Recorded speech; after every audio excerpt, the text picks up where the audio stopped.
Welcome to the AFR Saints channel, where we provide you daily content on your favorite team, the New Orleans Saints. Do us a favor and hit that subscribe button. Be sure to leave your comments below and smash that like button.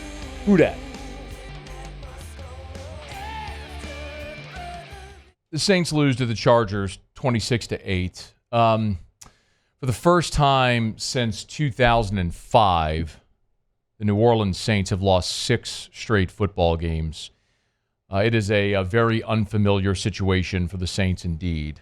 If you missed it after the game, Cam Jordan tweeted effectively that, something he's going through for the first time in his entire career, that this is something unfamiliar, something they are just not used to in New Orleans. I don't even want to talk about the game, honestly. There's not much to talk about. The offense managed 2 field goals. Kubiak took no shots down the field. Your defense allowed 26 points to an offense that was averaging 18. You allowed them a dozen more points than they were averaging. You got your JV defense out there getting mossed by Ladd McConkey. You have a coward coach that punted on 4th and 1 from the Chargers 47 in the first quarter.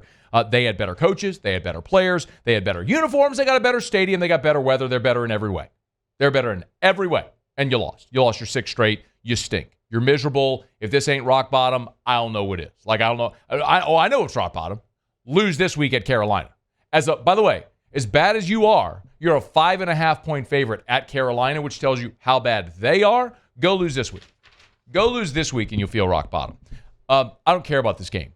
About the result of the game, I mean, I do, but I don't want to talk about it. I don't want to go into the nuance of this game, what happened throughout. It doesn't matter.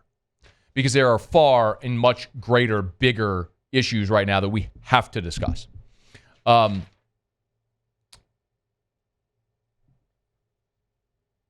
When is enough enough? That's the question that we all need to consider now, and that everyone within the Saints organization has to consider. When is enough enough? Dennis Allen's calling card is defense, right? Been a defensive coordinator his whole career, been a good one at that. I've said that. He's a very good defensive coordinator. Your run defense allowed 208 yards per game the last 3 weeks. Say that again slowly. Your run defense, which at one point set an NFL record for most consecutive games without allowing a 100-yard rusher. Under this defensive coordinator, by the way. Well, this head coach who was then your defensive coordinator. Last 3 weeks, you've allowed an average of 208 yards per game. The next worst is Seattle at 182. You're allowing 20 more rush yards per game than the next worst team over the last 3 weeks. Justin Herbert had a perfect passer rating on throws beyond 20 yards, which means you can't cover. And the Chargers had allowed the 3rd highest pressure percentage this season in the NFL. New Orleans pressured on just 26% of dropbacks. So you can't pressure the quarterback, you can't defend and cover receivers, and you can't stop the run. You are not good at anything defensively. You're not good at anything defensively. So, I told you about the offense. I was going to give the offense a mulligan until they got healthy. Because I fully understand there is no way any team in the NFL can lose 3 starting interior linemen, your starting quarterback, your do-it-all gadget player, Taysom Hill, your 2 top receivers. No team. There's no team in the NFL that can lose all of that talent and win and be competent, let alone win. So I was willing to say, okay, it was bad against Tampa. It was worse against Denver. It's unrealistic to expect anything. My biggest takeaway from those games where I was so disappointed in the defense, where you're allowing 200 rush yards per game, where you're just not even trying defensively. Your energy and your effort defensively is atrocious. That's what was so disappointing. So let me see what it looks like when it's a fair fight. Well, you get Lucas Patrick back, you get Cesar Ruiz back, you get Taysom Hill back, you get Chris Olave back, and how did you do? You managed 2 field goals all day. This was a freshman team going against a varsity. This was the varsity going against the freshman team. You managed 2 friggin' field goals all day in an NFL game. You were 2 of 16 on third down. That's 13%. Your average yards to go on third down, do you know this number? Hat tip Ross Jackson over at LouisianaSports.net had this in his numbers today. It's a shout out. You should read it every week. The New Orleans Saints' average yards to go on third down was 9.4. They averaged third and 9.4.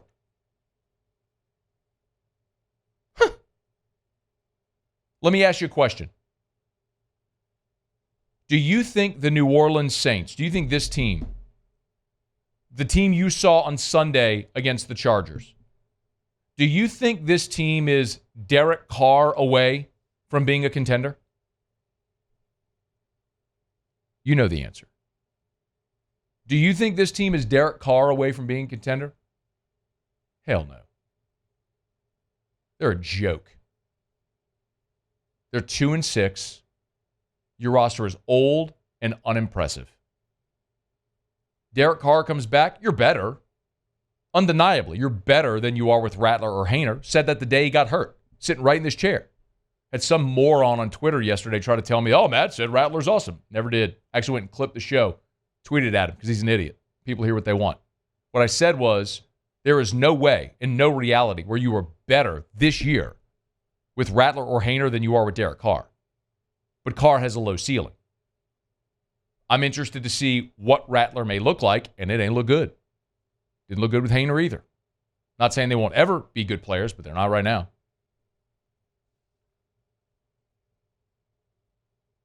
You come off a game like that and a stretch like this where you've lost 6 straight. First time that's happened in 19 years. 20 seasons. I had to go back 2005. What's the reason? Well, Mickey Loomis told you the reason last week on his coach's show, or on the coach show. This is what Mickey Loomis said. One of the things that good organizations do, man, you look beyond the results. Look beyond the results. That's what Mickey Loomis said.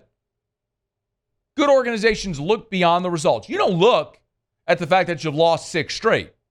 You don't look at the fact that over the last 3 weeks, you've allowed an average of 208 rush yards per game. You don't look, you look beyond the results. You don't look at the fact that the last 3 weeks, you've scored 27, 10, and 8 points. You don't look at that. You look beyond the results. That's what good organizations do. They don't look at the results. They look beyond the results. Okay, Mickey, let's look beyond the results. What's the reason? What's the reason you're 2-6?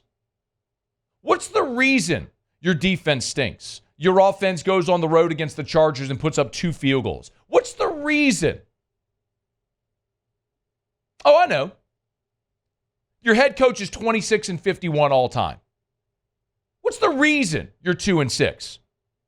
Your stars are old. Derek Carr's 33. Cam Jordan's 35. DeMario Davis is 35. Tyrann Mathieu 32. What's the reason? Look beyond the results. What's the reason? How about this? You're $72 million over the cap for 2025. The next closest to you is Cleveland at $39.5 million. Let me say that another way. Next year, at $72 million over the cap, the next closest team to you is $33 million better than you. What's the reason, Mick? Let's look at the draft. Isaiah Foskey, Kendre Miller, Nick Saldiveri, Trevor Penning, Peyton Turner. You keep whiffing in the draft. You have these assets that you hope make you younger and more talented, and you can't evaluate. And so you miss on all these draft picks. What's the reason, Mick? How about we look at your free agents? This year coming into the season, you needed offensive line and you needed wide receiver help. You go and sign Chase Young and Willie Gay. Bang up job, Mick. What's the reason? Look beyond the results. Play that again. Look beyond. What do good organizations do? One of the things that good organizations do, man, you look beyond the results. Yeah, you look beyond the results. That's what you do. Good organizations look beyond the results. You wonder, why do you have a head coach that's 26-51? Why are your stars 33, 35, 35, 32? Why are you $72 million over the cap next year, which gives you no hope of fixing it in free agency? Why do you keep whiffing on draft picks like Foskey, Miller, Saldivari, Penning, Turner? Why do you go out and sign free agents like Chase Young and Willie Gay when you need help at wide receiver in the offensive line? Why? You're the reason why. You're the one. You hired Dennis Allen. You drafted all these bums. You're the one who keeps pissing away Gail Benson's money in the salary cap, so you're $72 million over the cap. You're the one with this stupid protocol where you keep going and restructuring deals and kick the can down the road, and it perpetually puts you in this awful state where you got no money to spend in free agency. You're the one who puts together a staff to go evaluate in the draft, and you keep coming up with Isaiah Foskey in the second-round pick because you like his relative athletic score. I'm sick of it. When is enough enough? You want me to say it again? It's the first thing I said. It's the first note I got. When is enough enough? Been 3 years now, man. 3 years. 3 years of this crap. You're trying to sit here and convince me because you win games at the end of the season. Oh, we're close to turning the corner. Been over this. Won 4 or 5, won 3 or 4. 7 of those wins that you got. 7. 6 of the 7 are against teams with a losing record. The only team with a winning record that you beat in those runs the last 2 years was the Eagles, and that's when they didn't have Jalen Hurts. You beat Gardner Minshew. You're the problem. And maybe I'd go a step further and say Gail Benson's the problem. Because if she continues to allow this, then she is just as negligent as you are for allowing this crap to continue. How many times can you look at this? How long we got to look at this? Not even competitive. Losing's one thing. Not being competitive on either side of the ball?